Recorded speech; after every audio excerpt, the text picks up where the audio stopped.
It's 1 o'clock. I think we're ready to start. Thank you. So welcome to this event hosted by the Information Integrity Lab, part of the University of Ottawa Professional Development Institute, organized in collaboration with the International Commission of Jurists. Bonjour à tous et toutes, nous sommes très heureux de vous accueillir. Mon nom est Serge Blais, je suis le directeur général de l'Institut de développement professionnel. My name is Serge Blais, I'm the executive director of the University of Ottawa Professional Development Institute. I also send greetings from our president, Mr. Jacques Frémont, who could not be in attendance today, being out of town, but he sends his warm regards as well. La session d'aujourd'hui se déroulera essentiellement en anglais, mais libre à vous de poser vos questions ou faire vos interventions en français. Au besoin, nous ferons l'interprétation. We have a great audience today with participants from across Canada and the United States, with representatives from government, industry, academia, and civil society. Special greetings, if I may, to Yassir Naqvi, Member of Parliament for Ottawa Centre. Also representatives from several federal government departments, from law firms, from public safety agencies, private sector organizations, the general public as well, among others. So welcome all. A word, if I may, on what is the Information Integrity Lab before I pass it over to our chair. The lab has been created as a network of organizations and subject matter experts from various fields, including, for example, law, engineering and computer science, data analytics, of course, policymaking, media, communications, and many others, all with an interest in not only better understanding disinformation, but finding and proposing solutions to deal with this growing peril, because disinformation is a peril. The impact of disinformation on public trust, on democratic government, on truth-based decision-making, on industry and enterprise, on private citizens cannot be underestimated. Studying and countering disinformation is a huge and complex task, and it has to be done in the context of freedom of expression guarantees and of privacy laws. And it cannot be perceived as an exercise to blunt legal and legitimate dissent. But this being said, let's agree that not much good ever comes from ill-intended disinformation. A colleague of mine this morning was referring to disinformation as the accelerant for division and extremism. I think that sums it up nicely. This session, I'm sure, will provide insights and perhaps also challenge our thinking. And so I'm happy to now introduce the chair of this conference, Professor Errol Mendez. Professor Mendez of the University of Ottawa is a recognized legal scholar who has taught, researched, consulted, and published extensively in the areas of global governance, international business law and ethics, constitutional law, international human rights, corporate law, among others. He has authored and co-edited 11 books, is the editor-in-chief of the National Journal of Constitutional Law. He has been senior advisor in the Privy Council office and a visiting professional at the Criminal Court in The Hague, as well as visiting professor at the Harvard Law School and at Oxford University.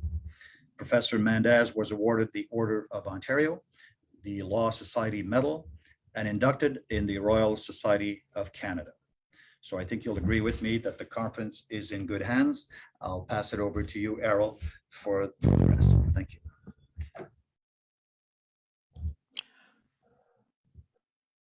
Thank you, Serge. Before I begin and introduce the panelists one by one, I'd like to start by setting out the seriousness of what we are discussing today by giving you the results of a recent poll that was recently conducted in May 20th to 24th by Abacus Poll. And these are some of the results that they focused on in terms of what Canadians believe or disbelieve in. And the stats are quite shocking. They found that 44% believe that big events like wars, recessions, and the outcome of elections are controlled by small groups of people working in secret against us. Almost as many agree that much of our lives are being controlled by plots hatched in secret places. Another 37% think there is a group of people in this country who are trying to replace native-born Canadians with immigrants who agree with their political views. This is an articulation of what was commonly referred to as the so-called replacement theory by white nationalists, supremacists. Another 20% believe it is definitely or possibly true that the World Economic Forum is a group of global elites with a secretive strategy to impose their ideas on the world. And then shockingly, 13% think it's definitely or possibly true that Microsoft founder Bill Gates is using microchips to track people and affect human behavior through the COVID vaccines. Another 21% said it could be possibly true. Now, what these stats show is that perhaps the most disconcerting thing in these numbers is the fact that mistrust of institutional accounts in the most important areas of our society is simply accompanied by a willingness to believe dangerous contrarian theories. This threatens to undermine the ability of political parties, businesses, civil society groups, and governments to help construct consensus and make progress together as a society.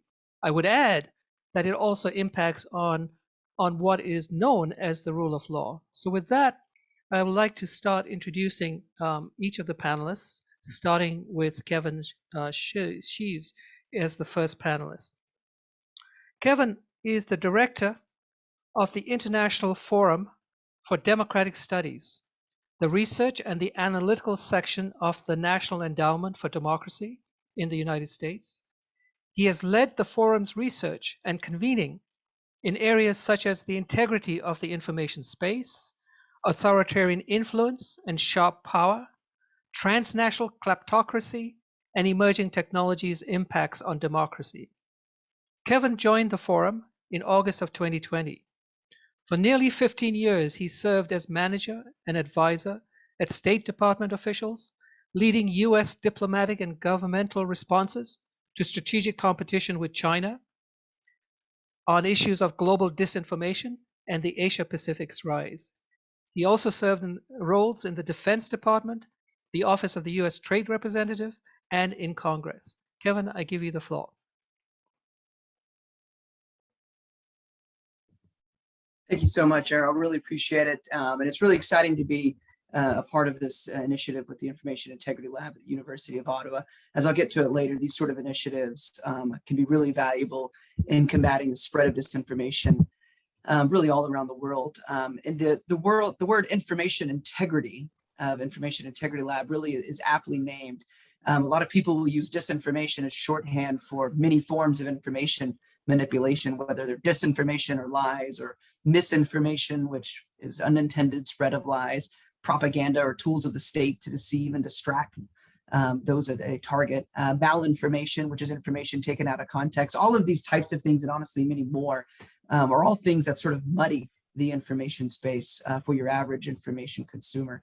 I think it's important at the outset to understand that these problems are also not just online problems.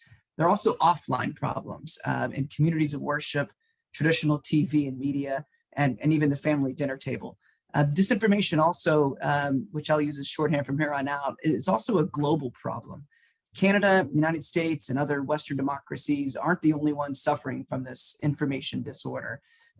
Elsewhere, you have political violence, polarization, and a dystopian information space. In places like the Philippines, Sri Lanka, Ethiopia, Colombia, all of these have evidence that have ultimately led to offline violence with really awful effects for the future of people's everyday security and, of course, democracy itself. Some of the roots for modern day polarization and this information disorder can be traced globally, I think, to authoritarian propaganda and influence operations, the playbooks of populists, and, of course, activity on global social media platforms, who I appreciate they're joining later today.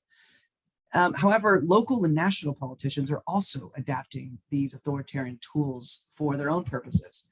The tools for doing so now extend well beyond Russia's Internet Research Agency and other well-known government-affiliated operations. They include disinformation hiring operations and a wide variety of tools for troll operations, automated amplification of government propaganda, and the surveillance of opposition targets. Sometimes these tools are simply found in sort of modern public relations firms that, if we said the names, you might even know them. Like disinformation, counter-disinformation activities are also proliferating. There are initiatives sprouting up daily to counteract these threats to the information space, such as, let me just name a few. So a research field right now that I think is very dynamic and very skilled You have names like the Digital Forensic Research Labs or DFR Lab, Graphica, and I'm sure University of Ottawa's Information Integrity Lab will be part of that group as well. Second, nearly every field of development and public service is concerned with disinformation. In the climate sphere, in the health sphere, in the youth empowerment sphere, and of course, for many in the government sphere, both national security and law enforcement and foreign affairs agencies, all have some aspects of their funding or operations or analytical capabilities focus on this concept of disinformation. Organizations around the world, small and big, are rising up to counter this challenge. There's a number of different research articles out there that have done this work. We've done some ourselves, but they've counted upwards of 200 to 300 or more organizations globally that do some of the traditional counter disinformation work, like fact checking or media literacy programs.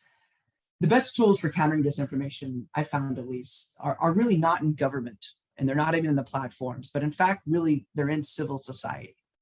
All three of these sectors, government, private industry, and civil society, they must work together. But I think civil society has the innovation, it has the credibility, it has the adaptability that some of these other sectors don't have, but not yet, hopefully, enough of the power or resources to really combat disinformation at scale. Let me walk through this argument a little bit more. So government regulation of speech, as we referenced a little bit earlier in the introduction, is fraught with peril. Many regimes that are trending more authoritarian, they've leveraged things like fake news laws and other tools that simply are meant to monitor and punish opposition viewpoints and not really deal with this problem of disinformation. Government, I think, has many roles in monitoring, responding to national security threats, funding civil society organizations like the US and others do, and protecting its own legitimate activities from information manipulation. But I don't think it's really the only answer to this problem. Second, platforms oftentimes have the most resources and sometimes the most power here when you account for the data, the ability to control and influence speech on their own platforms. And increasingly, they're huge, as in the tens of thousands of people strong content moderation operations, which measure really an extraordinarily amount of work being done, not just in sort of the West and English-speaking societies, but elsewhere as well. However, unfortunately, the motives for these companies for growth, profit, and service to the views of its individual leaders sometimes make sustained commitments to free speech grounded in reality and free from interference by attempts to manipulate public trust. That really doesn't excuse the platforms for action, I think, in this area, but instead it really should motivate them to enshrine democratic principles at the outset of these technologies that are organizing our information discourse, and elevate researchers and activists to a position where they're not just the eyes and ears of global content moderations around the world, but really also a part of the decision-making loop. That's a real fundamental rethink of the relationship between platforms and civil society.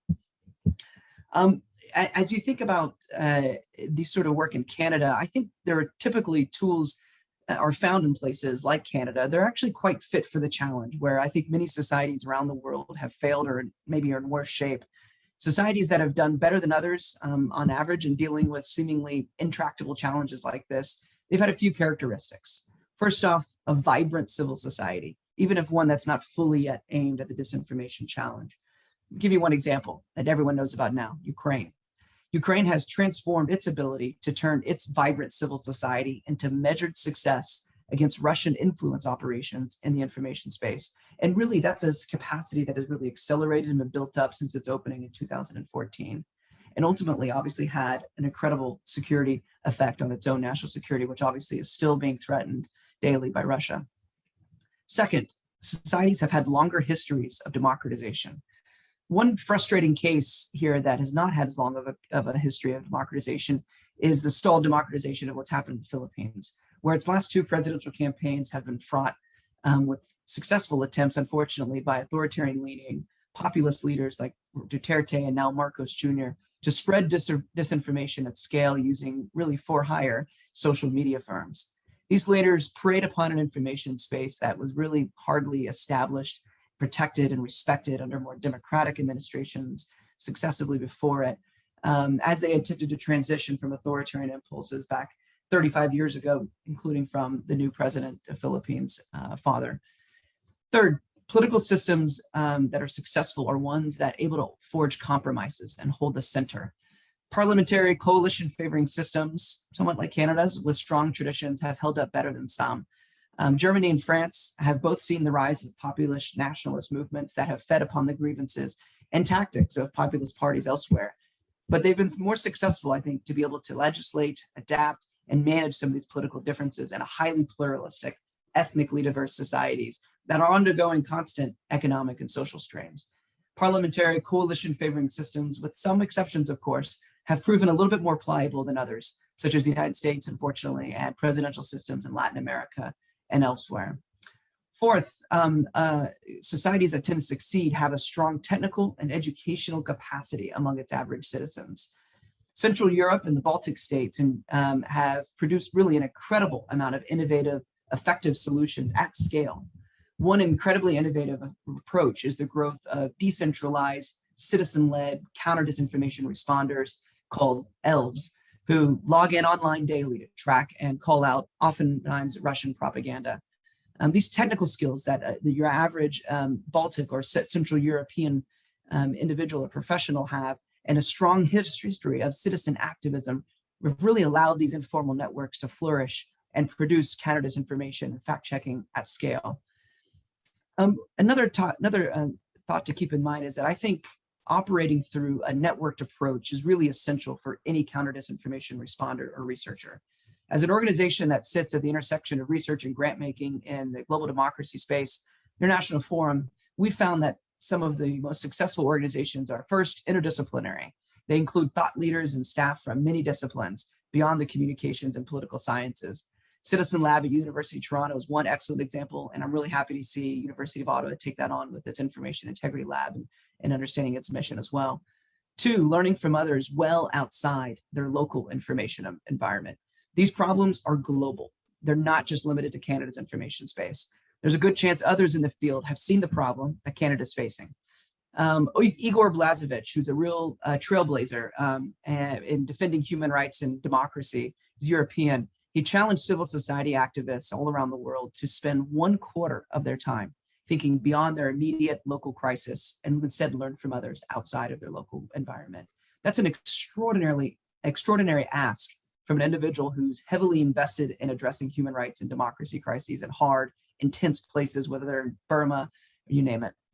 Lastly, sharing with others is extremely important. Data in this space should be open and accessible. That's table stakes, really, for any sort of organization doing research in this area. And honestly, that goes to the platforms, I think, first and foremost, of keeping their data open and accessible. Countering disinformation at scale doesn't mean one organization does all the work. You share together, you learn together, you adapt together. That's really the future, I think, of counter-disinformation work globally. So thanks, and I look forward to hearing about everyone else's thoughts as well. Thank you, Kevin. That was fantastic. You've given us a lot of ideas, and I'm really interested in learning more about the so-called ELVs that you mentioned. Maybe it's something that Canada can look into and seeing if we can create Canadian ELVs. But with that in mind, I'd like to now introduce the next speaker. Yves Gramont is the director of the Innovative Ideas Incubator Program in the International Observatory on the societal impacts of AI, artificial intelligence, and digital technology at the Faculty of Law, University of Laval, Quebec. Her graduate and research work at Laval University focused on the risks and the benefits of using AI to enhance the intelligibility of judicial information. She has published extensively on data privacy, online speech, AI regulation, privacy in the digital age, and machine learning.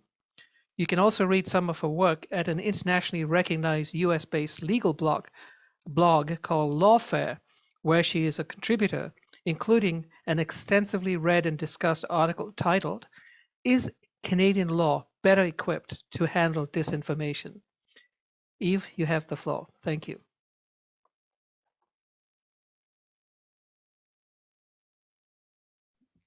There we go. Thank you very much. It's a great pleasure to be here. It was super interesting to hear what Kevin had to say.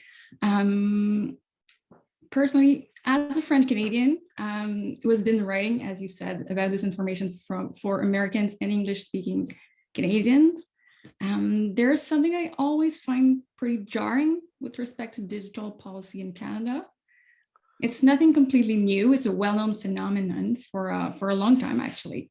And yes, I'm talking about the infamous two solitudes. That is to say, the fact that sometimes Quebec and the rest of Canada seems to be talking past each other. That there seems to be a lack of communication between those two nations. And given that the ministers in charge of regulating digital platforms are often Quebecers, I thought that it would be interesting. It would be an interesting topic to touch on today, given that the audience is, I presume, mostly from the United States and English-speaking regions of Canada. Indeed, I truly believe that if Canada wants to learn from other nation mistakes and be a leader in the way it tackles the disinformation problem, as it is suggested in the Canadian Commission on Democratic Expression report, well, if we want to do that, all Canadians have to work together. So I've decided that I would outline the main differences and the main differences in the way we perceive the problem and the main differences in the way we want to tackle the issue. So I found that the difference between Quebec and Canada is, of course, especially striking when it comes to cultural content. If we think about a few years ago, the deal that Mélanie Joly has stricken with Netflix, it was received really differently in Quebec than in the rest of Canada. Of course, recently the reception of Bill C-11 is quite different in Quebec than in other provinces. Quebec sees it quite positively, while it's received with more controversies in the rest of Canada.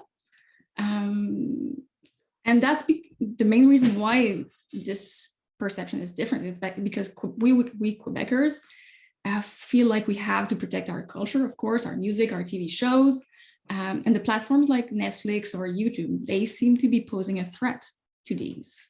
Now, what do TV shows and singer-songwriters have to do with democracy, you may ask? Well, since Quebecers feel threatened by the platforms for cultural reasons, they are also more prone to see the platforms as the main cause of the disinformation crisis. Actually, the expression digital barbarians, coined by Radio-Canada's, so CBC, former Director of Information, Alain Saunier, is a term that is growing and getting quite a bit of traction. And we are seeing it quite often in the medias, the public discourse, and it's likely to influence the politicians and hence the debates regarding the regulation of disinformation. Another thing that is quite striking is that we often hear in Quebec people describing Cambridge Analytica as the main reason why Donald Trump was elected in the United States, even though we know very well now that the actual impact was quite limited. And it is, yes, lay people, of course, but journalists and scholars also are using this example a lot.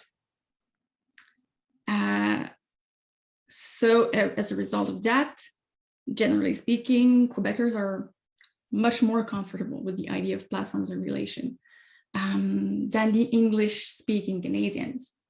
Though everybody understands that we're in a nation that really cares about freedom of speech, freedom of expression, and there's not a lot of interest in deciding what should be said or should not be said. We've moved away from that, from the idea that we should work a lot on content moderation and use censorship regulation. We have reached a point where we are talking about more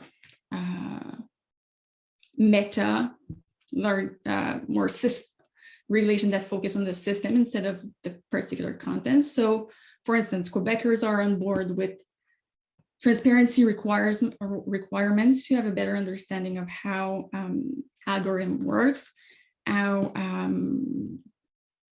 the advertisement, for instance, in the context of election would be interesting to know more how the advertisement is done. There's also an interest, maybe more than in the rest of Canada, about reenacting Section 91(1) of the Election Act that prevents sharing certain kind of false information in the context of an election, which was quashed last year. I think this provision was quashed because it was found unconstitutional because it was going against Section 2B of the Charter.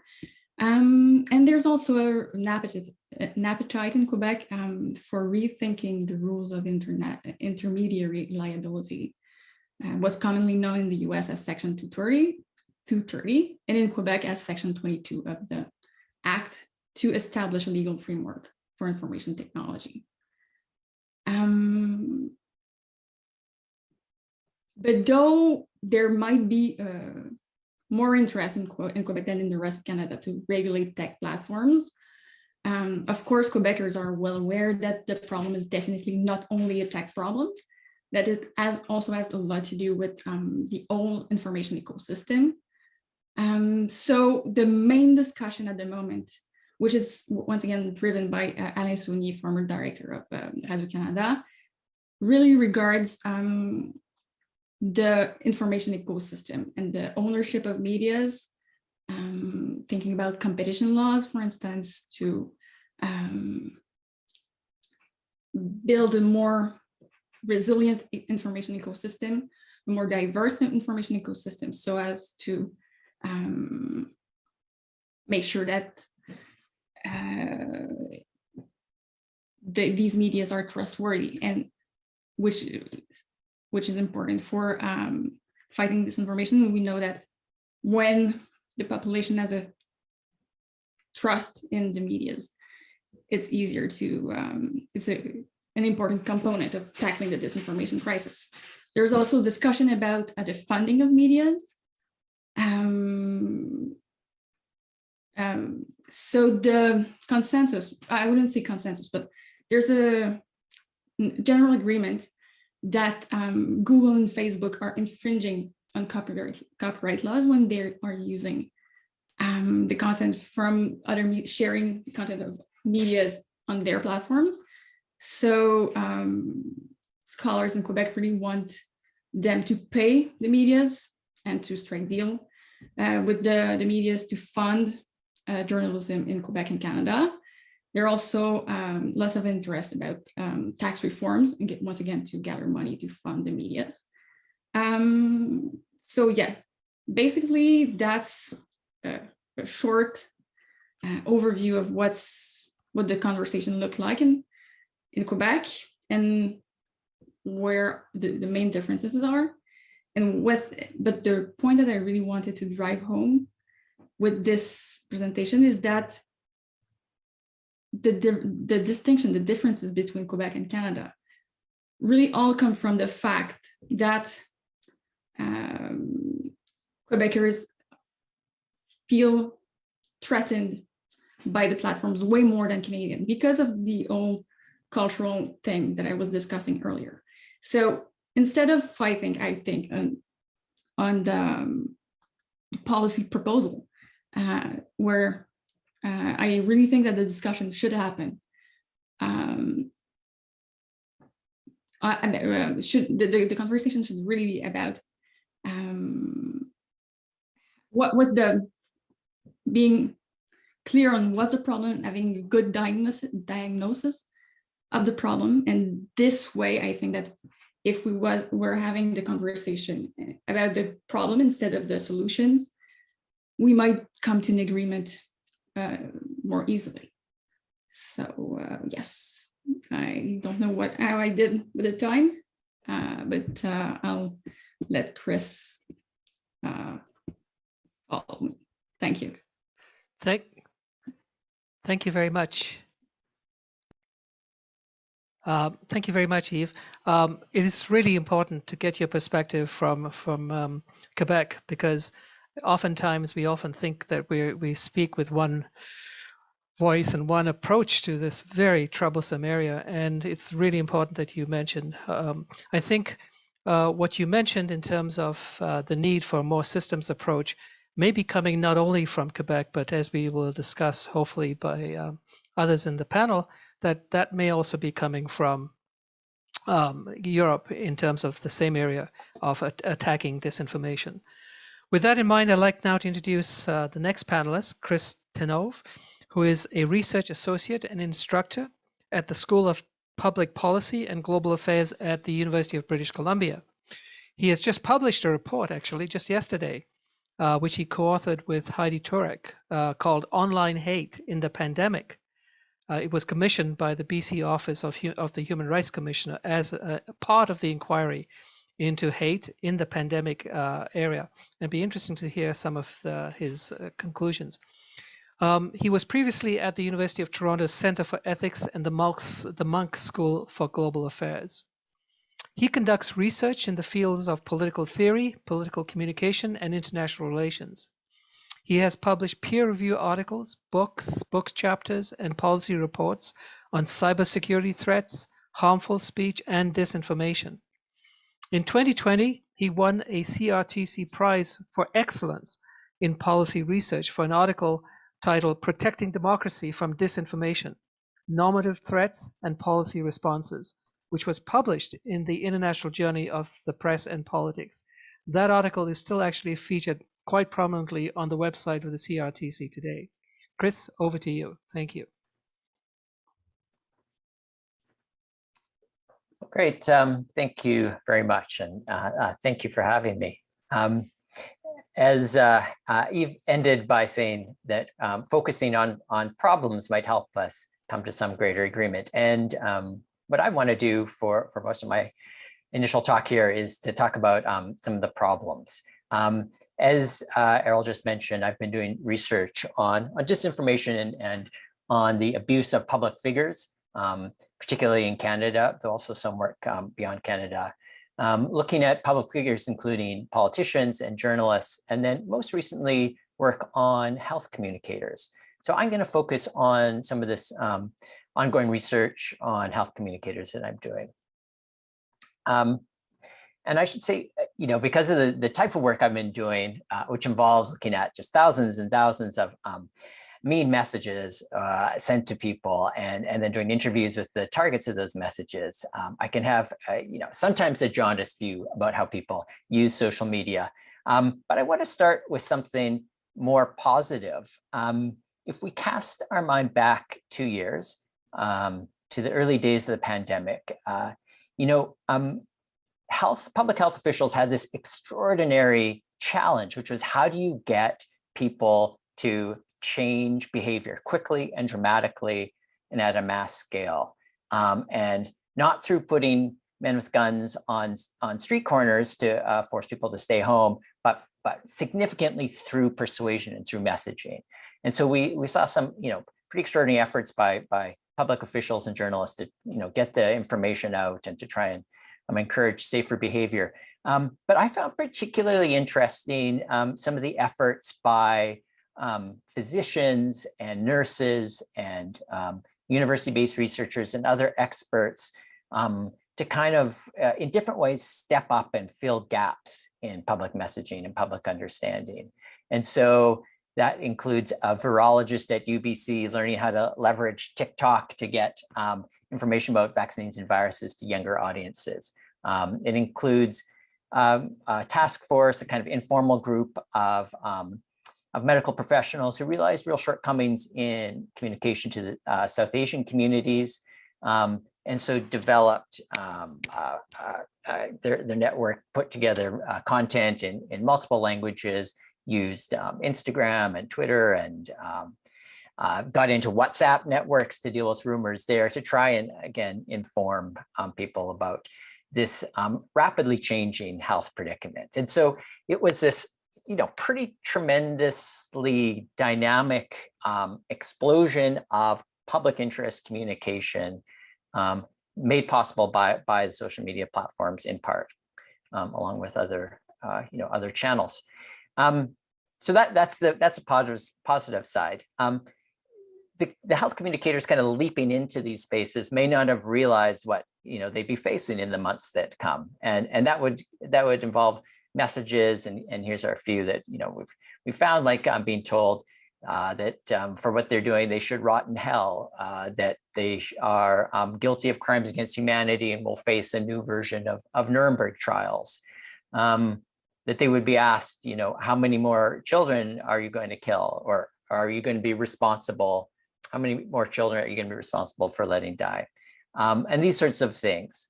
And so, I've interviewed a few dozen health communicators about these experiences, and that, and looking at some of the social media traffic they face. I just want to set out sort of 4 different categories of problematic material. And so the first one are the explicit threats, the explicit racism or misogyny. This is material that violates the terms of standards of some of the major platforms, terms of services, sorry, and in some cases could violate Canadian laws. There's not a lot of this material, and not a lot of it sticks around. The good news is, the platforms, with the assistance of flagging by users, are able to catch a fair amount of it. And there isn't maybe a lot to begin with. So there's kind of especially as a researcher, a needle in the haystack problem of locating this material that's still live. But we do find it occasionally, and we do have our interviewees showing it to us. So it happens. People get this kind of material, and though rare, it has a significant impact on them, and there are real struggles to get action on it. Sometimes people feel like they don't get action from the platforms on material that they think clearly violates terms of service. Maybe we can have a debate about that, but they wish there were other ways to leverage to get platform action. Or have it reviewed, but also real challenges with getting what they think is appropriate action from police or security, other types of security resources. Because this most intense abusive material often has an offline component of offline risks and threats too. So that's one category. A second one is material that isn't illegal and may not violate terms of service. It's what we sometimes refer to as the lawful but awful content. Now, this might contribute to some of the same harms as the explicit material. And so, while say messages saying a health communicator should be hung might be removed, we would still see messages accusing them of crimes against humanity, or or broadly accusing them of being responsible in various ways for the deaths of people because of the public health regulations that they've been promoting. So the narratives continue even if the most explicit problematic material gets taken down, and that's something that is a challenge to address. This kind of messaging has a real sort of psychological toll on health communicators, contributes to a sense of insecurity, and some do choose to withdraw, feel that there's too much at stake, at risk for engaging in public communication on these issues. And some research by our team and other groups has found that this consequence of being pushed out of public communication seems to be have a greater impact or be more likely for women and for racialized individuals.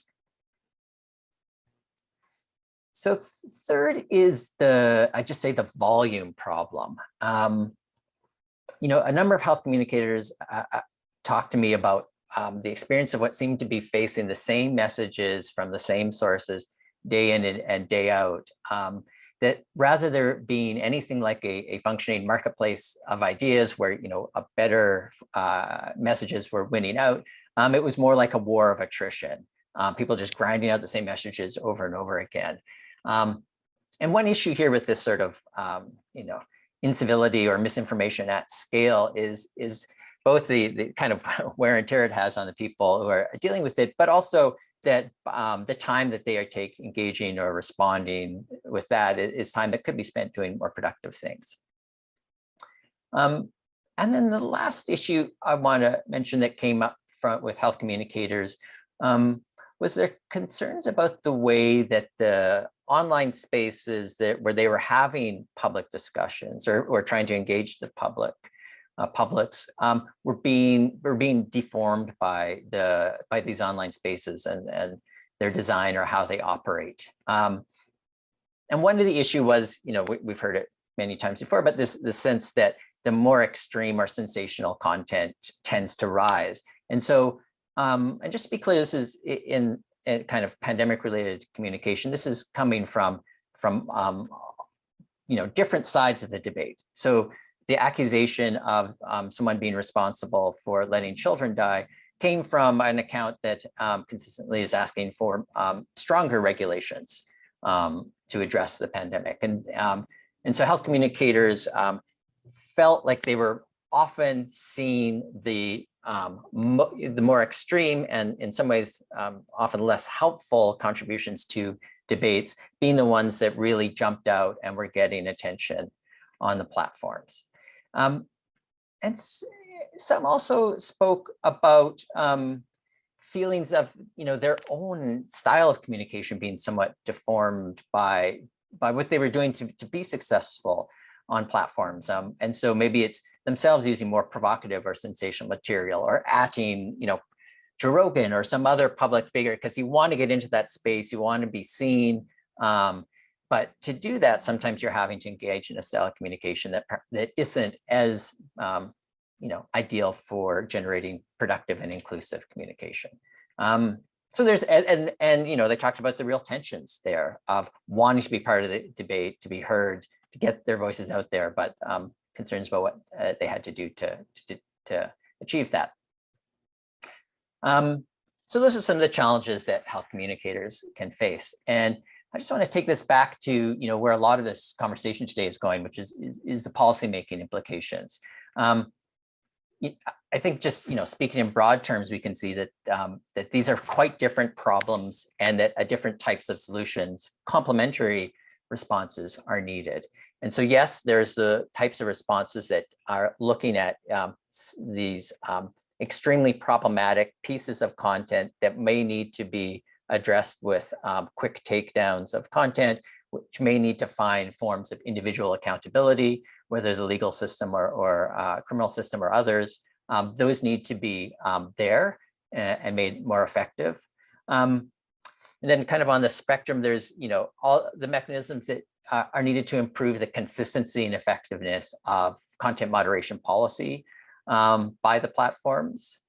And this could include things, and maybe Vivek will talk about it, around human rights audits of algorithms and used or the patterns of discourse that platforms are supporting. But then at the other end are the policies needed to incentivize the development of maybe new and better spaces for these kind of communications. Those could include ones that government agencies can deploy to get public input, to do public engagement. So they're not having to rely on these other platforms for that kind of stuff. It certainly includes the kind of empowering of civil society that Kevin was talking about at the beginning. So those are just kind of, I think, a sense of that spectrum of policymaking responses. And just the last two things, very quickly. I mean, one, we're talking about Twitter and Facebook, and we have their, representatives showing up later. These aren't the only platforms. Others are doing a lot less, and so it's worth thinking about that broader array of intermediaries, including in Canada, that we need to look at, and that also this really is not, as Kevin said, just a social media or internet issue. And political elites are major drivers of disinformation and incivility, and it does seem to be an issue there, getting worse. And so maybe that's another thing we can talk about, which goes a little bit beyond the infrastructure, the online infrastructure for these problems, but some of the actors who are driving it. So I'll let Vivek take us home with the solutions to these issues. Thank you.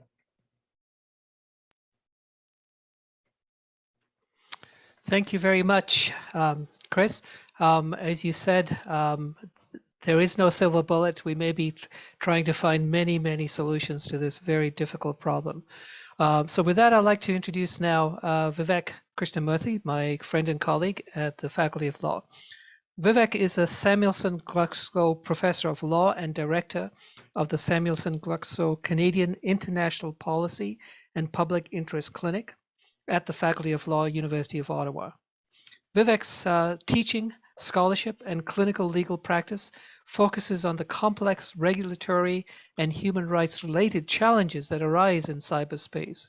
He has advised governments, activists, and companies on the human rights impacts of new technologies and is a frequent public commentator on emerging technologies and public policy issues. Along with his former colleagues at Harvard Law School's Berkman Klein Center, Vivek is the author of a landmark study for Global Affairs Canada that evaluates the risks and opportunities for human rights that artificially intelligent systems present.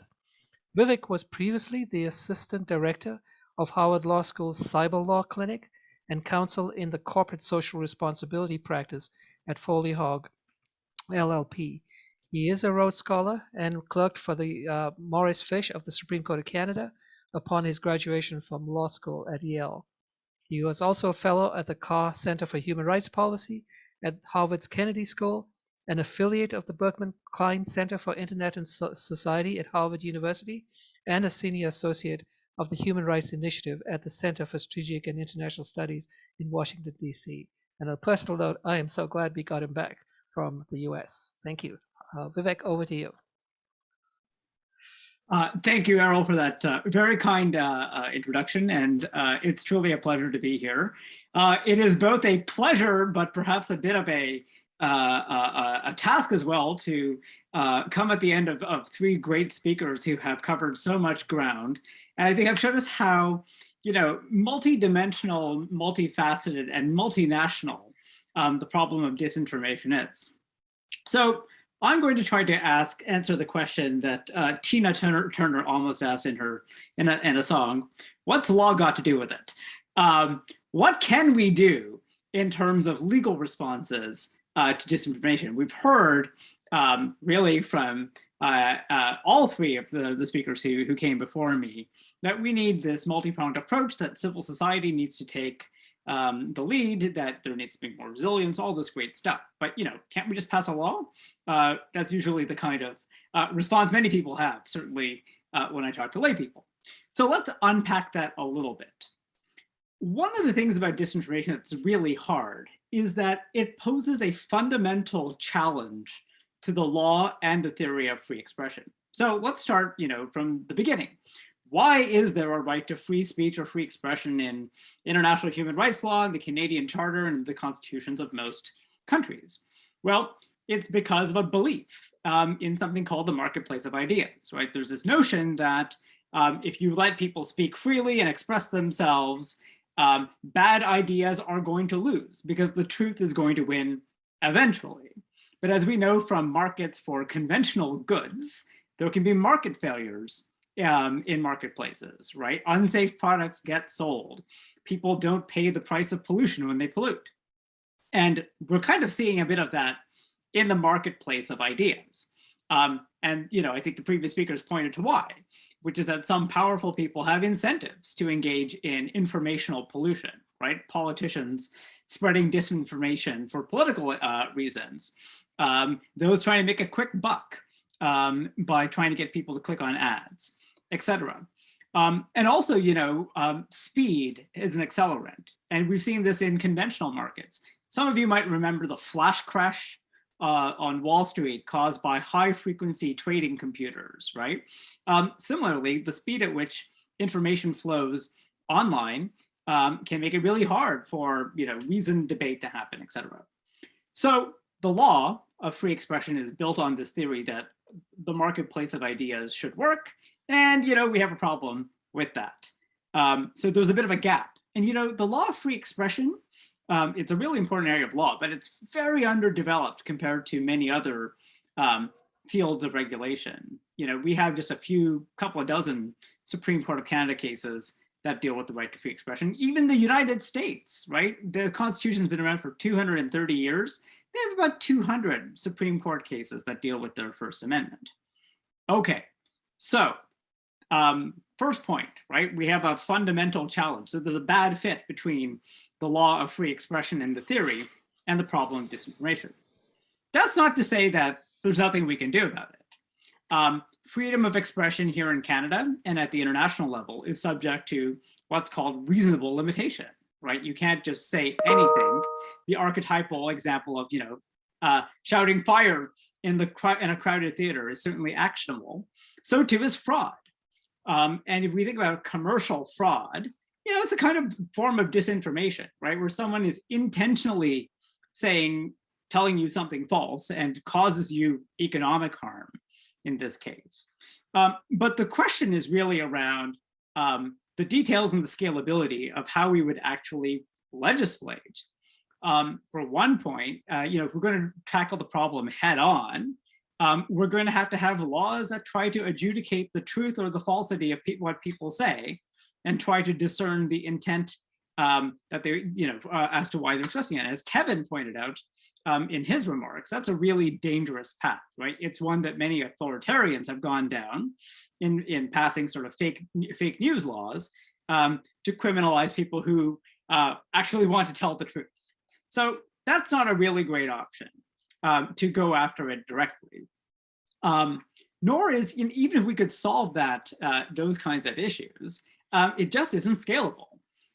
If we had courts sitting there trying to adjudicate whether or not this piece of information is false or not, if you were saying it with a bad intent or not, we'll never get anywhere, right? The problem is just out of scale to that kind of solution. Now, of course, there's more to the law than just criminal law, right? For example, if I say something unpleasant about some of my colleagues on this panel that injures their reputation, they can sue me. Civil remedies are available, but those two suffer from the same kinds of scalability problems, and they're costly to administer. But there's also another difficult issue, which is that in the law of free expression, as in the law of constitutional and human rights more generally, you've got to show that what you're doing, your intervention, is both necessary and proportionate. And this is where the work of folks like Chris and Ev are really important, because we need more social science to tell us what's really necessary to combat this, what's proportionate. And I think about the actions of many governments in recent months to ban Russian state media from broadcast airwaves and in the European Union from the internet. Is that necessary? I don't know. How do you tell? How do you tell that it's necessary to ban the whole network as opposed to having someone in a control room somewhere blocking certain segments that are patently false and meant to deceive? So there's a lot that needs to develop there if we're going to have effective laws that are directed frontally at the problem. So let's talk about more indirect approaches instead. And I think this is where the three previous panelists have all spoken, right? So certainly it's clear that we need a vibrant and healthy civil society to counter disinformation. That's the way we're going to combat this problem. And we've seen that in places that are particularly successful, such as Finland, which has been subject to Russian propaganda for the better part of a century, really. It's an existential threat to Finland. And they've invested in developing robust civil society, education on media literacy, etc. Okay, so in thinking about other kinds of regulatory approaches, there's a scholar named Camille Francois who has this really useful framework that she has developed of thinking about actors, behaviors, and content related to disinformation and other kinds of bad content online and offline. And for the reasons I just told you, regulating the content itself is really hard and very fraught for free expression issues. So let's think about actors and behaviors. The actions of certain kinds of actors are much easier to regulate from a legal point of view than going to the end of that pipe and dealing with the content. And this is to build on what Chris said about systems and what we see happening in Europe with regard to platform regulation, with regard not just to disinformation, but other content-related harms, such as non-consensual pornography, for example. So the actors, for complex reasons we can get into in the Q&A, it's much easier to regulate the actions of governments than individuals in this space. There's a stream of opinion that says that governments don't really have a right to free expression. People do. So if a foreign government is messing around and spreading falsehoods or lies or propaganda, it's much easier to make the case for that kind of direct legal regulation of that conduct, similar to what happened with the bans of Russian state media. But let's focus on the B in the ABC framework, which is behavior. So there are some entities whose behavior it forms sort of a central choke point when we think about the information ecosystem, and that's platforms, right? Platforms obviously behave in certain kinds of ways. They're designed in certain kinds of ways, and regulations can be designed that try to improve their behavior in certain kinds of ways. And that's certainly what the Europeans seem to be doing with their Digital Services Act, and what a group here in Canada called the Canadian Commission on Democratic Expression, which I was very privileged to serve upon, has been recommending as well. That the best way that we can sort of create a healthier online sphere is to incentivize different kinds of platforms and intermediaries to clean up. And so it's kind of like an environmental pollution thing. We're not looking to eliminate 100% of pollution, but there are probably some design tweaks or systems that we can build that are going to identify harms and look for, 90%, a 90% solution that will significantly improve the issue. Now, of course, the problem of disinformation is tied to other kinds of social phenomena. And I think Kevin spoke about this quite powerfully, right? What are the things that lead people to be disenchanted and disenfranchised? How do we promote social cohesion? What's the link between sort of disinformation and populism? And we're living in populist times, right? Where many institutions are seen as underperforming or not delivering the goods for many people. So there's a larger problem of democracy. There's also a question of the production of high quality information, right? So what do we do about fixing our media ecosystem, which is in pretty bad shape? And how do we do that in a way that's consistent with our values, the law of free expression, and the idea of a pluralistic, democratic public sphere? So it's really a multifaceted approach to a multifaceted solution, but going after it directly is not likely to work for a lot of reasons. I'll leave it there.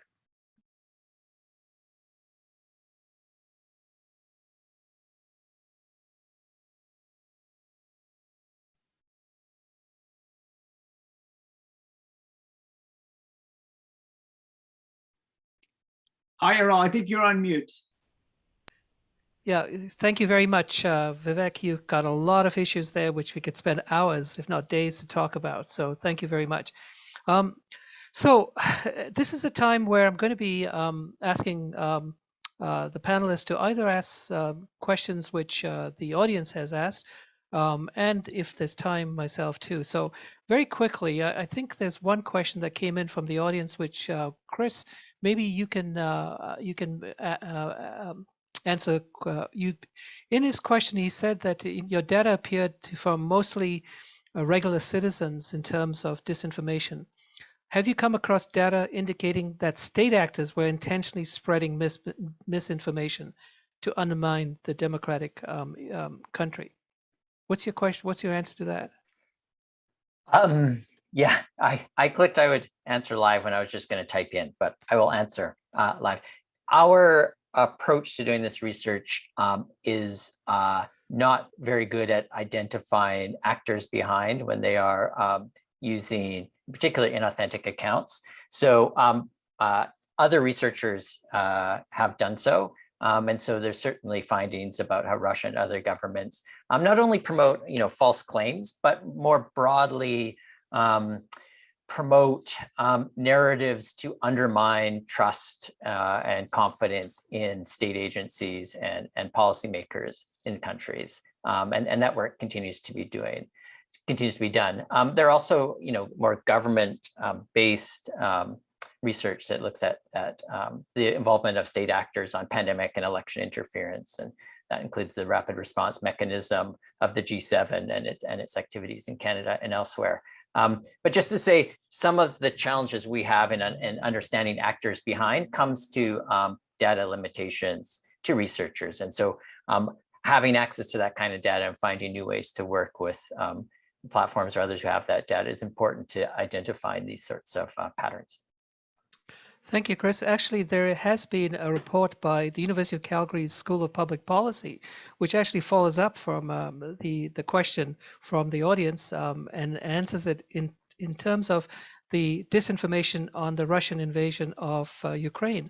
Apparently, according to their study, they analyzed 6.2 million tweets and retweets related to disinformation, and much of it they found went back to Russia and, interestingly, to the United States. So, in fact, there are potentially two vectors of disinformation strategies coming through from there. So that's one of the main challenges I think Canada has, that we don't only have to be concerned about disinformation from within our borders, but now from the different vectors from others. And I think China was also mentioned as part of their study there. Kevin may actually have some other information on that too. Kevin? I'll be quick in case even Vivek want to jump in on the question of state sourced misinformation about health pandemic issues. I'll put some research in the chat that my organization has done on this. We've done a lot of work on the effect of COVID-19 on the information space, and then also kleptocracy and corruption issues. But the information space was especially revealing. I won't go through all the details of what was there from Russia, China, Iran, but essentially the common thread is that a number of governments that are authoritarian leaning are using these sort of tactics of spreading misinformation about COVID-19, either what's happening in their country or responses, simply to show that they cannot fail. And democracies are like ours, our issues are kind of out in the open. It's hard to hide weaknesses on our sleeves.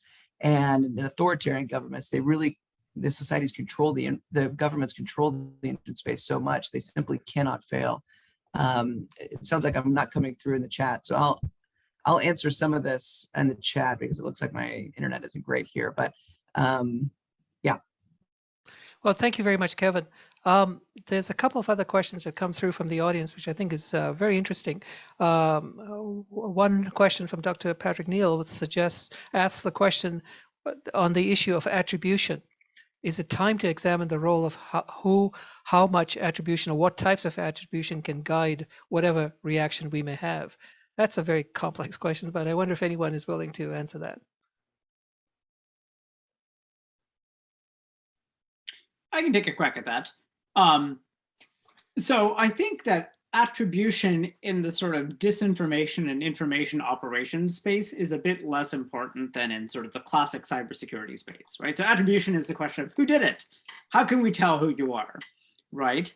And when it comes to cybersecurity, right, someone hacks the Foreign Affairs, Global Affairs Canada, for example. How can we tell who it was if we want to respond proportionately? That's hard.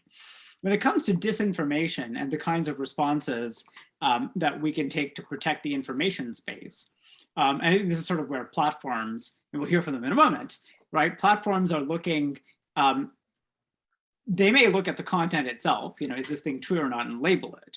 But often they're looking for patterns of activity that suggest that somebody isn't who they say they are, that these accounts are fake, et cetera, right? So I think some of those kinds of questions, like looking again, to go back to that ABC framework, that pattern of behavior can be very indicative of who it is, regardless of the content. And again, if you can avoid trying to regulate the content directly, you're generally on firmer constitutional and human rights grounds in acting against that, the whatever harm that actor is producing, rather than sort of a content-based approach. So I hope that's responsive to the question. Well, that's a great attempt, Vivek. I know it's a very difficult question. I know many of the public security people are facing that issue.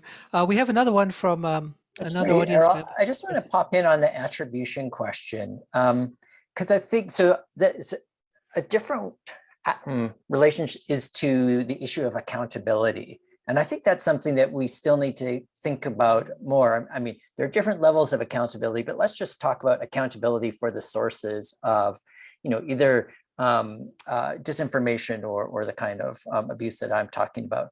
I mean, one of the challenges that people on the receiving end of this material face or who are trying to deal with it is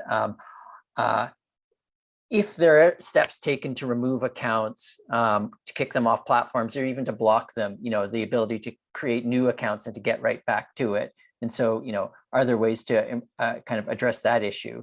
But even more, there's a problem that we would hope that, introduce a real name policy or something else, and then people will behave well. It's, that just, the evidence doesn't show that to be the case. And in fact, that there's a lot of permission given to people and encouragement online for spreading problematic material, and some of the measures that would be taken to kind of achieve accountability for real identities are probably more harmful than we want to pursue. So I think this is one of these real tricky debates in this area, which is how can we improve accountability, or perhaps think about differently and lessen the permissions of repeat offenders or repeat problematic content creators.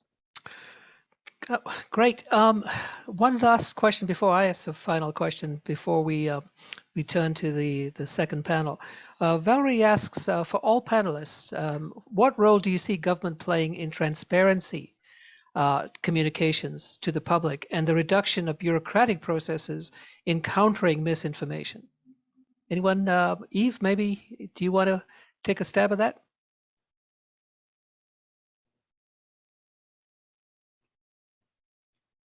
I may.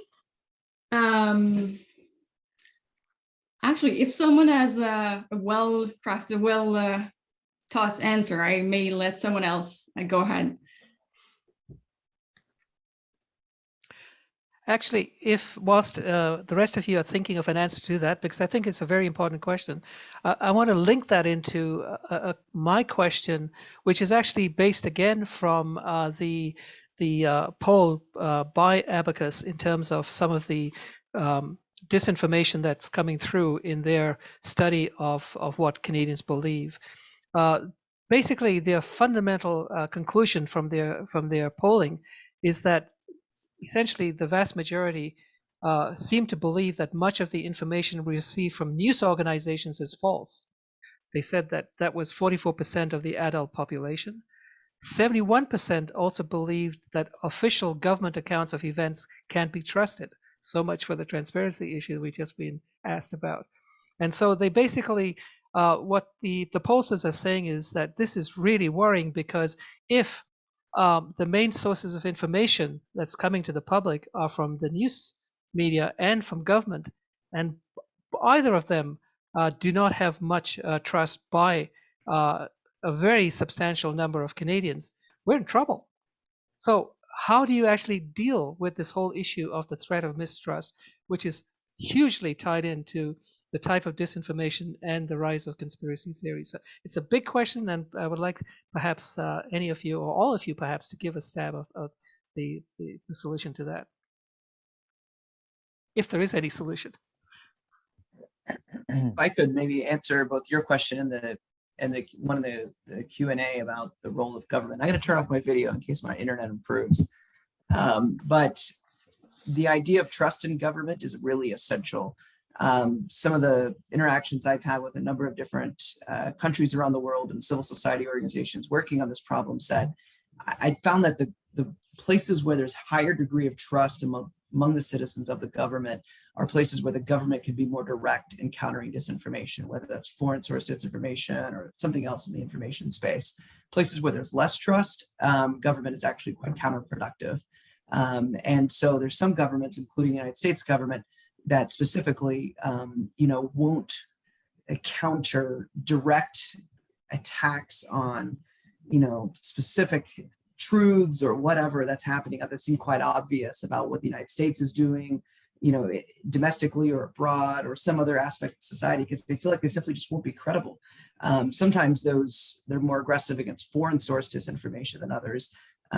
So right now there's a couple countries in the Nordic regions, Sweden, and I think Chris mentioned Finland earlier, or it could have been Vivek. Anyways, that are taking more aggressive approach. Sweden actually just launched a psychological defense agency, which is a pretty aggressive approach to defending its information space, but it still draws certain lines on kind of around its borders. It's more aggressive against foreign source disinformation than it is against sort of things that are happening domestically that are more contained within Sweden. But that's a really important point, I think, is trust in government. And it kind of gets this idea of what can government do, what shouldn't government do. There's probably not clear lines. A lot of times it may depend on exactly the relationship between government and society and that level of trust. Does anyone else have any issues of how one deals with the fact that now substantial numbers of Canadians, apparent, if this poll is correct, do not trust either the vast majority of the news sources they're getting from or the governments? Yeah, I'll just say a quick thing on trust of the press or of journalists. I mean, this is another one of these global issues, and in a lot of countries, and we've seen it in the most recent report from the Reuters Institute, based out of Oxford, about decline in trust in Canadian media and many other countries. Interestingly, not decline, if I remember correctly, in trust in media in Francophone Canada compared to Anglophone. And we might look into why that might be the case.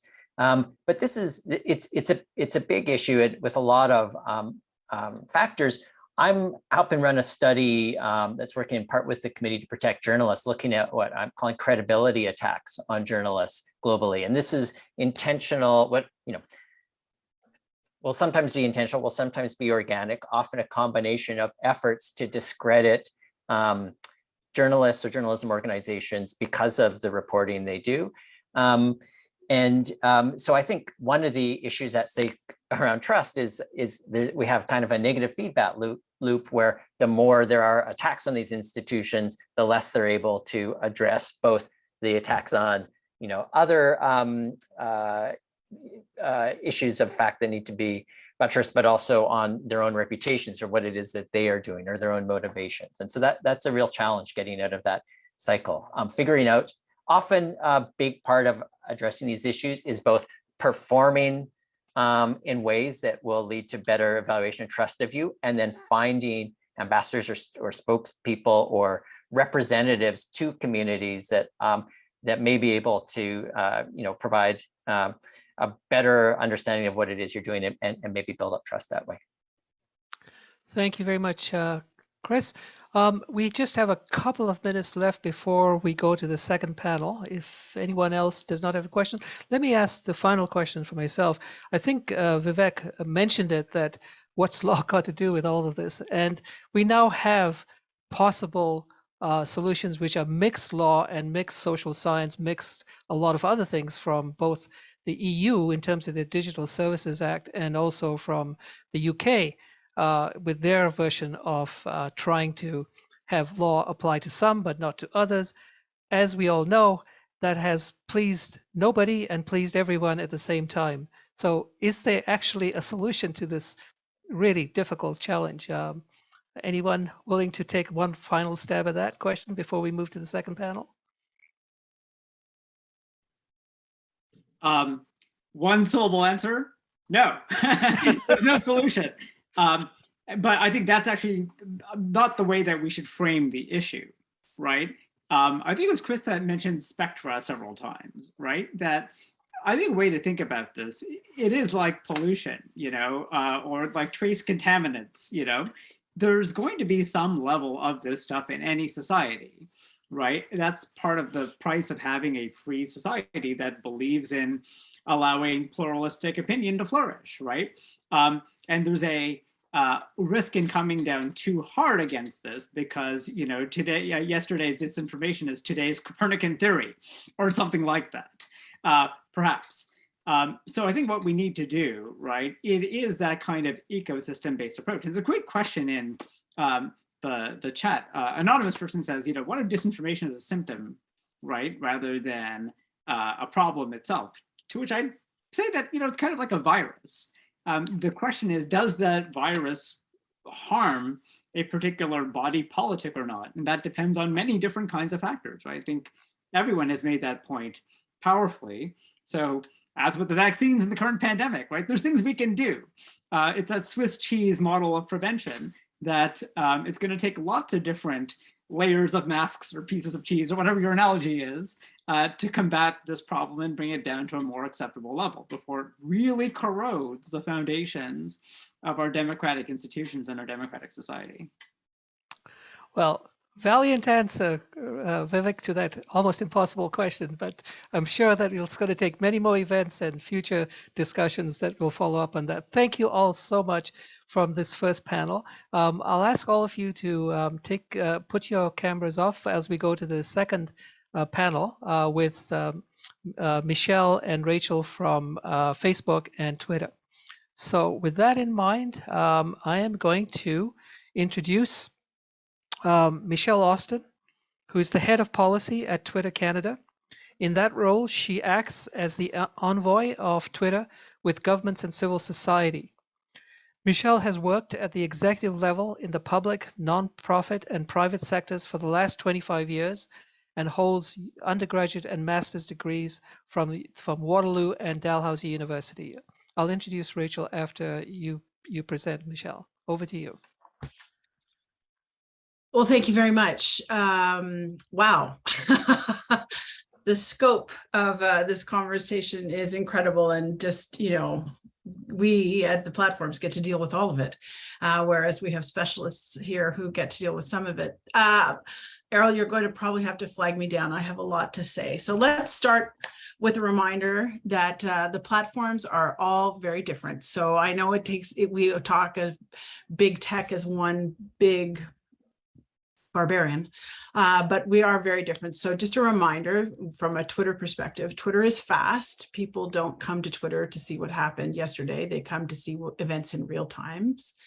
Twitter is open. I was interested to hear that data with regard to Russia and Ukraine was based on tweets. That's because we allow we have an API and application program interface, and we allow everybody, including GAP's rapid misinformation crew, to have access to our data, and it's public. In that way, you don't have to ask the majority of Twitter users if you can be their friend or if you can follow them. You can just go ahead and follow them. And then just a reminder that you could turn off the algorithm on Twitter. So I don't know, hopefully you could see this little star on the top right here. When you press that, we call it the swish button, you can pick as a user between whether or not you will see your timelines in reverse chronological order, or whether you will ask us through the algorithm to surface what we consider to be the best tweets. So, okay, let's go. Taking my cue from Kevin, who spoke first, I want to talk first about the misinformation landscape, and then I want to recap some of the foundational work Twitter has been doing to support the health and integrity of the public conversation. Misinformation does indeed exist on a spectrum. Misinformation is also not new. So for those who are perhaps of the Christian faith, I always say that the serpent, possibly the one of the first and foremost influencers, did in the Garden of Eden convince Eve that the apple was good. So misinformation is not new. On one end, there are claims that are unequivocally false. They are inaccurate, fabricated, and outright lies. Think of outrageous conspiracy theories like the earth is flat, or a new great one that birds aren't real, and then they are in fact all secret government surveillance drones. On the other end of the spectrum are the claims that are a bit murkier. They may be only partially false or statements taken out of context. And then, of course, add to what Chris talked about, which is lawful but awful, which I always say in my house is what my mother-in-law says to me in real life, not on a platform, which I often wonder why she says. The fact of the matter is misinformation isn't always intentional, mother-in-law, or malicious. Untrue statements might be shared or amplified by someone that doesn't know that what they're sharing is in fact false. One of our jobs at Twitter is to assess whether misleading tweets have the potential to cause harm, and if they do, what actions Twitter should take as a consequence. So let's focus in on harm. Twitter's official misinformation policies don't apply to all false and misleading information shared on the service. There's a difference between policy violating misinformation and the stuff that's just plain untrue, but unlikely to cause harm. As a result of this focus on harmful misinformation, Twitter's current policies address content in 3 areas: synthetic and manipulated media, civic integrity, and COVID-19 misinformation. The COVID-19 policy applies to content that is demonstrably false or misleading and may lead to significant risk of harm, such as increased exposure to the virus or adverse effects on public health systems. Civic integrity covers more civic processes like elections or the census or voting. And our synthetic and manipulated media policy covers media that has been fabricated, doctored, or manipulated in some way, such as deep fakes, or media that is shared out of context. Twitter first introduced our misinformation policy focused on synthetic and manipulated media in early 2020, which was our first crack at a misinformation policy, following a public consultation and research period. So we acted like many of you would think governments do. We had a public consultation, and we also did some research. Launching this policy required us to build an entirely new functionality to allow us, for the very first time, to enforce on a rule-violating content outside of what is called leave up or take down binary, right? People often think there's only 2 solutions to misinformation. You leave it up or you take it down. We use labels. Labels give us a third way to intervene and mitigate harm without always taking the step of removing the content entirely. Let's talk for a second about why that third way is so important. Our rules exist to reduce harm while maintaining a delicate balance with people's rights to free expression, which Vivek talked about. Open public dialogue is especially important when it comes to matters of public concern, like elections or new medical developments in the context of a global pandemic. In the 15th century, the idea that the sun, not the earth, is at the center of the solar system was widely decried as heresy, but that changed through public debate and science. We need to preserve that space for the debate to happen over and over again, and moving too quickly to remove could inhibit those conversations when they're needed most. But that doesn't mean taking a totally hands-off approach either, especially where potentially misleading claims could lead to harm. We want to give people the information they need to make informed choices to keep themselves and those around them safe, right? Choice, personal responsibility, which brings us to our overall policy for approach for misinformation. Through the Twitter rules, we take the enforcement action required to address the harm caused by a misleading statement. We do this using a wide range of tools, not just the binary choice of leave up or take down. For severe and immediate harms, we remove tweets so they aren't seen at all. For less severe harms, we use labels to provide access to authoritative context while also restricting the spread of those claims. We do this by adding prompts or warnings, behavioral theory, when people attempt to share content that has been labeled, and by ensuring our algorithms do not further amplify that content through recommendations. It is that middle ground, we hope, that will protect debate while also mitigating harm. One of our biggest challenges and opportunities for misinformation and content moderation generally is delivering this work on a global scale. Today, we use a combination of technology and human review to proactively identify misinformation, with more than 50% of violative content surfaced by our automated systems, and the majority of remaining content we enforce on is surfaced through regular monitoring by our internal teams, work with our trusted partners, and reports by people like you. We do this so we can take a global approach to our efforts to limit the spread of potentially harmful and misleading content on our service.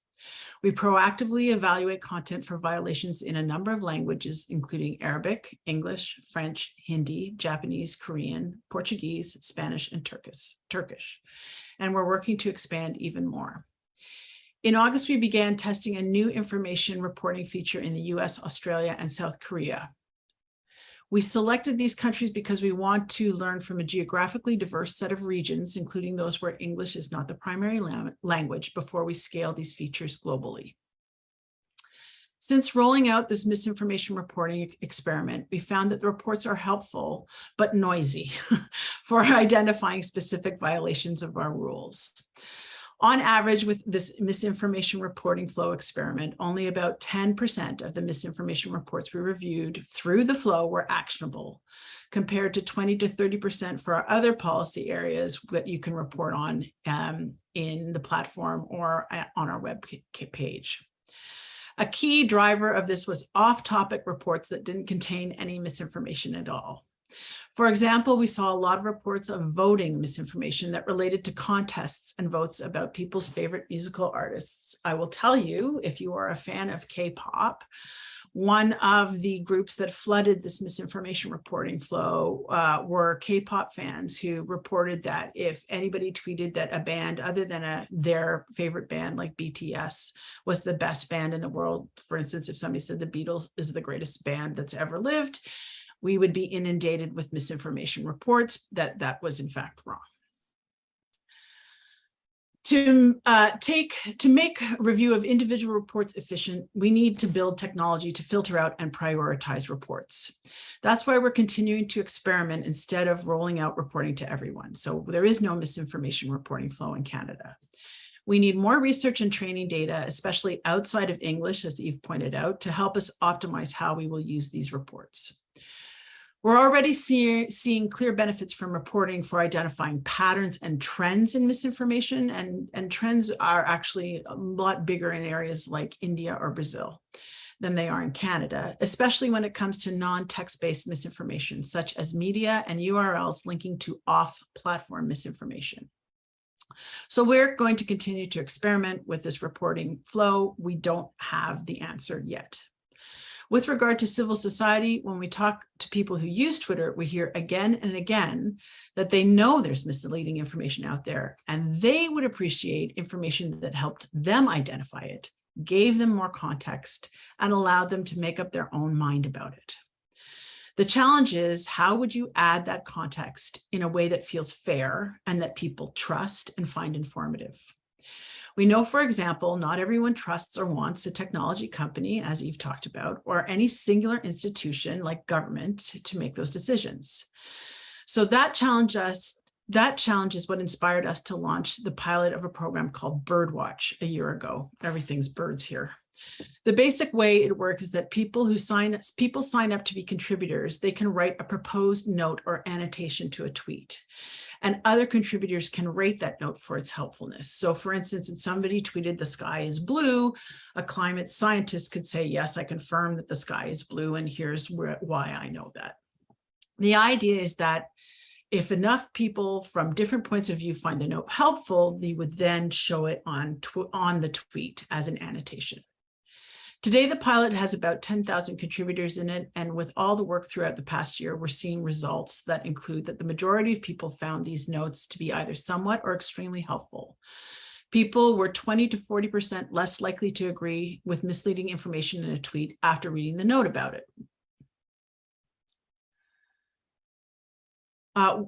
Most notes have been rated highly on accuracy by professional reviewers. So this is another ecosystem, right? Who reviews what the reviewers review. And it has been rare so far to find a note that reviewers agree to be inaccurate. So these are really encouraging signs that the civil society approach can help people stay better informed. But one of the most significant things that we found out with Birdwatch was with regard to anonymity. People now in Birdwatch contribute under aliases. Originally, people contributed under their Twitter usernames, but we heard from both current and prospective contributors that they worried they might be harassed for writing a note on a prominent tweet. So we switched everyone to auto-generated aliases. This has other potential benefits too. While anonymity and pseudonymity can get a bad rap on the internet, research, for example, from Chris Bale, from the professor of sociology and director of the Polarization Lab at Duke University, shows it has the potential to help with polarization. people can be more willing to acknowledge their agreement with someone on the other side of their identity or their issue, on the other side of an issue if their identity isn't publicly attached to it.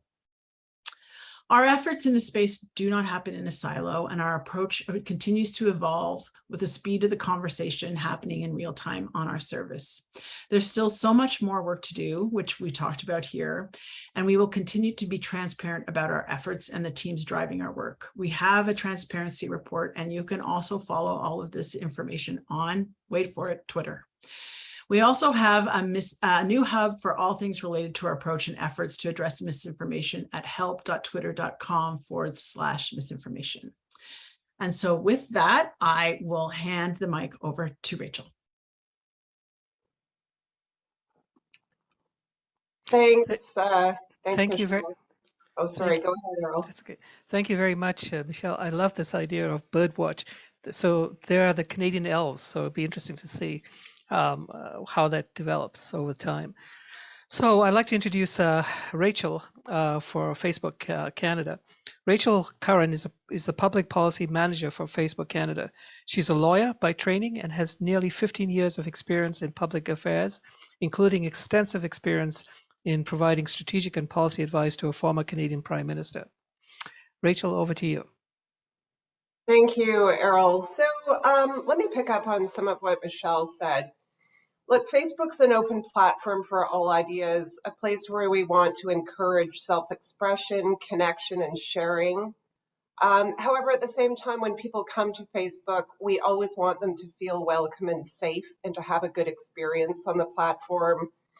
We have, as a matter of policy and principle, zero tolerance for things like hate speech and disinformation or misinformation. But unfortunately, zero tolerance doesn't always mean zero incidences. We do, though, invest billions of dollars each year in people and in technology to keep our platforms safe. And we've also tripled to more than 40,000 the people working on safety and security at Facebook. We continue to refine our policies based on direct feedback from experts and specific impacted communities to address new risks as they emerge. And we're also a pioneer in artificial intelligence technology to remove problematic content at scale. So today, nearly 90% of content we remove for violating our policies is detected by our systems before anyone reports it to us. So let me start with those policies called our community standards. A lot of people don't know they exist. They cover many dozens of pages, and I would encourage listeners to read through them.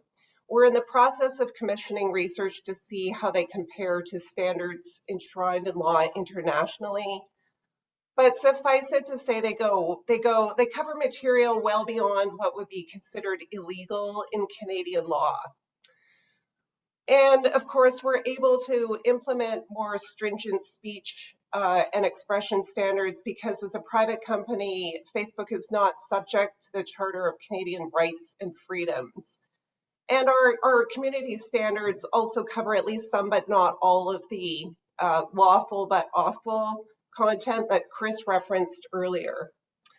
So you'll find if you take a look at them that the community standards cover a host of different issues: bullying and harassment, violent and graphic content, false news, misinformation, things like that. And our standards are also global, which I think is important to note. So let me talk a little bit about misinformation specifically. We've got a pretty comprehensive strategy to try and stop misinformation on Facebook, and it has three parts. So firstly, we remove accounts and content that violate our community standards, and that's meant to kind of reinforce the safety and security of the platform. Secondly, we reduce the distribution of content that doesn't directly violate our community standards, but nonetheless is of low quality, so our users don't enjoy seeing it. And when we reduce the distribution, that means less people see it. So this includes things like false news, and we partner with over 80 fact-checking partners around the world who cover this material in over 50 languages.